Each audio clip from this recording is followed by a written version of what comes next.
yung ito pong anger management, dumadaan din po ba ang isang tao halimbawa sa pagsusuri ninyo pong mga eksperto to say talaga na ikaw may anger management issue ka? Or are signs na pwede po malaman namin ngayon yung mga nakikinig at nanonood sa atin na possibly baka meron ka nito pero hindi mo lang maamin sa sarili mo?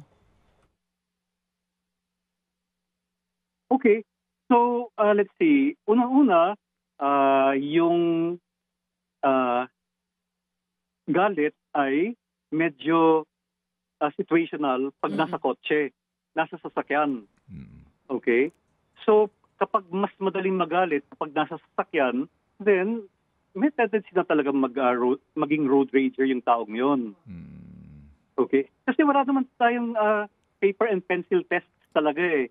Yung pinaka-assessment no is really behavioral. Mm. Okay? Yung evidence is the behavior habang nagdadrive. So kung nagmumura, okay, kung madaling magalit, kung nanghahabol ng ibang sasakyan, Mm.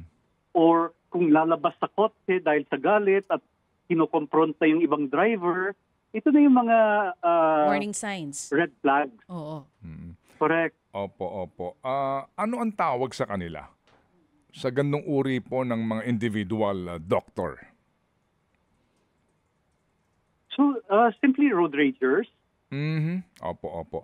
people with road rage. Mhm. Opo. Mm. Kasi 'di ba, I mean with all nagpapasintabi lang ako, 'di ba usually tayo no sa mga barangay natin, sa ating kinabibilangan ng mga grupo, meron tayong bulong-bulungan minsan na may sayad diyan. Alam niyo 'yon, mga ganun po sinasabi, 'di ba? Oy, sandali lang, may sayad 'yan. Oo, meaning wag mong bibiru-biruin 'yan, wag mong loloko-lokohin 'yan kasi baka mag-flip 'yan, no? Baka mag-snap 'yan. Opo. Right. Yes. So, yun nga, yung sinasabi nilang may sayad is a very general term. So, it can mean angry depression, it can mean baka may hypertension, Mhm. baka road rager siya. Mhm. So, sayad is such a big word eh.